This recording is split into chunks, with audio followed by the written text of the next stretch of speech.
Dalam nama Bapa dan Putra dan Roh Kudus. Amin. Tuhan bersamamu dan bersama rohmu. Inilah Injil suci Yesus Kristus menurut Matius. Dimuliakanlah Tuhan. Matius bab 12 ayat 46 sampai 50. Sekali peristiwa Yesus sedang berbicara dengan orang banyak. Ibu dan saudara-saudaranya berdiri di luar dan berusaha menemui dia. Maka berkatalah seseorang kepadanya, "Lihatlah, ibumu dan saudara-saudaramu ada di luar dan berusaha menemui engkau." Tetapi Yesus menjawab kepadanya, "Siapakah ibuku dan siapakah saudaraku?" Dan sambil menunjuk ke arah murid-muridnya, ia bersabda, "Inilah ibuku, inilah saudara-saudaraku. Sebab siapapun yang melakukan kehendak Bapa-Ku di surga, dia adalah saudaraku, dia saudariku, dialah ibuku." Demikianlah sabda Tuhan. Terpujilah Kristus. Saudari-saudara yang dikasihi Tuhan dan yang saya gemateni, renungan harian saya pada tanggal 21 Juli 2020 ini berjudul Toleransi sebagai pelaksanaan kehendak Allah. Bacaan diambil dari Matius bab 12 ayat 46 sampai 50. Saudari-saudara, sepintas jawaban Yesus ketika dicari oleh ibunya dan saudara-saudaranya, seolah-olah Yesus itu meremehkan ibunya. Mungkin para pembela hak perempuan akan mengatakan bahwa Yesus tidak menghargai ibunda yang menjadi wakil perempuan. Jadi Yesus ini kurang menghargai perempuan. Tetapi jika dipikir lebih jauh, justru Yesus ini sangat memuji peran Bunda Maria. Karena Bunda Maria adalah orang yang pertama dan paling dikenal Yesus sebagai pelaksana kehendak Allah. Ketika Bunda Maria mengatakan, "Sesungguhnya aku ini hamba Tuhan, terjadilah padaku menurut perkataanmu itu." Siapa saja yang melakukan kehendak Allah ialah orang-orang yang berbuat kasih. Kasih itulah yang menjamin kelangsungan hidup alam ciptaan Tuhan ini, khususnya spesies manusia. Atas dasar kasih, alam raya ini terpelihara, sehingga dunia ini menjadi tempat tinggal yang nyaman bagi siapapun, bahkan seluruh dunia ini menjadi anggota keluarga besar umat manusia. Jadi siapa saja yang memelihara kelestarian alam dan manusia adalah saudara-saudara Yesus, saudari-saudara murid-murid Yesus, saudari-saudara kita semua. Ajaran Jawa yang mengatakan bahwa tugas manusia di dunia ini adalah memayu hayuning bawono, artinya mengusahakan kesejahteraan dunia, sangat dekat dengan ajaran kasih. Tanpa kasih, kesejahteraan seluruh dunia akan rusak. Seharusnya tidak ada permusuhan, tidak ada saling meremehkan, saling memojokkan, apalagi saling membunuh.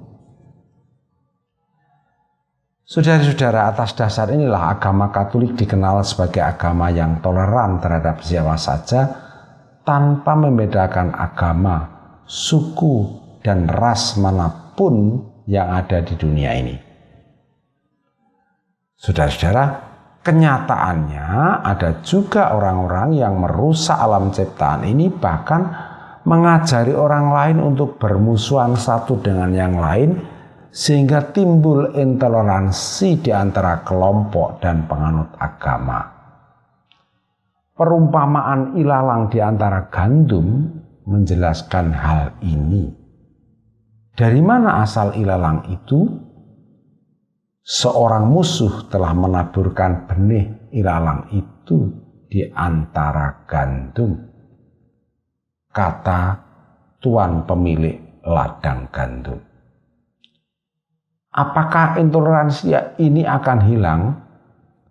Tuan pemilik ladang gandum membiarkan ilalang hidup bersama dengan gandum. Manusia tidak akan mampu mengatasi. Tuhan sendirilah yang akan menyelesaikan ini pada pengadilan terakhir. Yang menjadi tugas kita adalah bagaimana tanaman gandum ini tetap hidup subur dan menghasilkan biji gandum yang baik meskipun dililit oleh akar ilalang, yaitu akar toleransi. Sehubungan dengan intoleransi, ada orang yang mengatakan bahwa doa orang Katolik untuk orang yang beragama lain itu tidak sampai kepada Allah. Hanya orang yang seagamalah yang bisa saling mendoakan karena Allahnya sama sehingga diterima oleh Allah. Ya ampun, ini kemunduran 2000 tahun sebelum Allah yang esa diwahyukan kepada Abraham. Abraham itu hidup 2000 tahun sebelum Yesus, saudara-saudara. Pada waktu itu setiap suku mempunyai dewanya sendiri-sendiri. Orang yang berbeda dewa tidak bisa saling mendoakan karena penerima doanya berbeda. Dan tidak ada model transfer atau titip doa kepada dewa yang satu supaya disampaikan kepada dewa yang lain. Nah, pemikiran semacam itulah yang oleh orang-orang intoleran diterapkan pada penganut agama-agama zaman sekarang. Jadi setiap agama itu menurut pemikiran itu dianggap mempunyai dewanya sendiri-sendiri. Jadi orang-orang ini secara tidak sadar menjadi kafir. Orang kafir adalah orang yang tidak mengakui adanya satu Allah. Berarti ada banyak Allah. Kembali kepada ajaran Yesus yang berdasarkan kasih adalah ungkapan kehendak Allah. Maka meskipun agamanya berbeda, karena Allahnya sama, orang bisa saja saling mendoakan meskipun agamanya beda. Terkadang saya tidak bisa mengerti dengan sikap semacam ini. Ada orang korupsi dengan sistematis dan massal saja diam saja. Kok ada orang berdoa saja malah tidak boleh? Iki kayak kepiye? Maka doakan saja terus. Kalau tidak bisa di depan umum, ya secara pribadi. Karena ini merupakan pelaksanaan hukum kasih yang berarti melakukan kehendak Allah. Saudara-saudara, Yesus ini memang luar biasa. Jangkauan pemikirannya cerdas.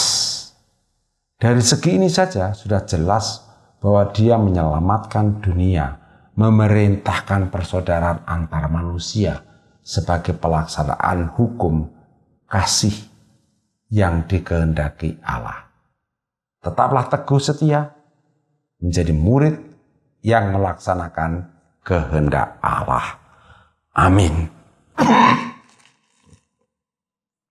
Kemuliaan kepada Bapa dan Putra dan Roh Kudus, seperti pada permulaan, sekarang, selalu, dan sepanjang segala abad. Santa Maria Fatima, doakanlah kami. Dan semoga kita selalu mengalami berkat Allah yang Maha Kuasa, Bapa, Putra, dan Roh Kudus. Amin.